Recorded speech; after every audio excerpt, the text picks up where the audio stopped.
1 Samuel 18. And it came to pass, when he had made an end of speaking unto Saul, that the soul of Jonathan was knit with the soul of David, and Jonathan loved him as his own soul. And Saul took him that day, and would let him go no more home to his father's house. Then Jonathan and David made a covenant, because he loved him as his own soul. And Jonathan stripped himself of the robe that was upon him, and gave it to David, and his garments, even to his sword, and to his bow, and to his girdle. And David went out whithersoever Saul sent him, and behaved himself wisely. And Saul set him over the men of war, and he was accepted in the sight of all the people, and also in the sight of Saul's servants. And it came to pass, as they came, when David was returned from the slaughter of the Philistine, that women came out of all cities of Israel, singing and dancing to meet King Saul, with tabrets, with joy, and with instruments of music. And the women answered one another as they played, and said, Saul hath slain his thousands, and David his 10,000s.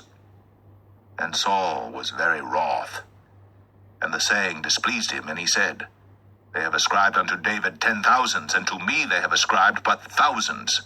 And what can he have more but the kingdom? And Saul eyed David from that day and forward. And it came to pass on the morrow that the evil spirit from God came upon Saul, and he prophesied in the midst of the house. And David played with his hand, as at other times. And there was a javelin in Saul's hand. And Saul cast the javelin, for he said, I will smite David even to the wall with it. And David avoided out of his presence twice. And Saul was afraid of David, because the Lord was with him, and was departed from Saul. Therefore Saul removed him from him, and made him his captain over 1,000. And he went out and came in before the people. And David behaved himself wisely in all his ways, and the Lord was with him. Wherefore when Saul saw that he behaved himself very wisely, he was afraid of him. But all Israel and Judah loved David, because he went out and came in before them. And Saul said to David, Behold, my elder daughter Merab, her will I give thee to wife. Only be thou valiant for me, and fight the Lord's battles. But Saul said, Let not mine hand be upon him, but let the hand of the Philistines be upon him.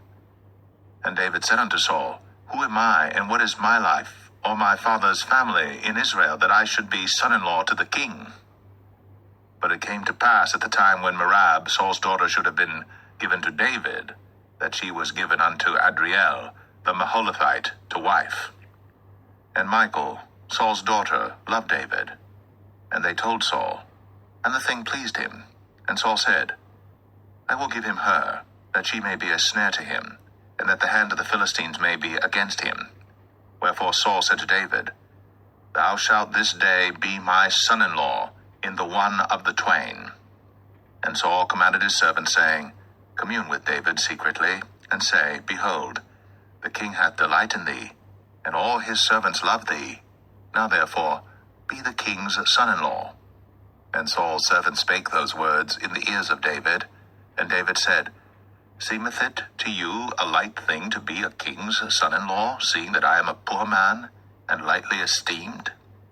And the servants of Saul told him, saying, On this manner spake David. And Saul said, Thus shall ye say to David, The king desireth not any dowry, but 100 foreskins of the Philistines, to be avenged of the king's enemies. But Saul thought to make David fall by the hand of the Philistines. And when his servants told David these words, it pleased David well to be the king's son-in-law, and the days were not expired. Wherefore David arose, and went, he and his men, and slew of the Philistines 200 men. And David brought their foreskins, and they gave them in full tale to the king, that he might be the king's son-in-law. And Saul gave him Michal his daughter to wife. And Saul saw and knew that the Lord was with David, and that Michal, Saul's daughter, loved him. And Saul was yet the more afraid of David, and Saul became David's enemy continually. Then the princes of the Philistines went forth, and it came to pass after they went forth that David behaved himself more wisely than all the servants of Saul, so that his name was much set by.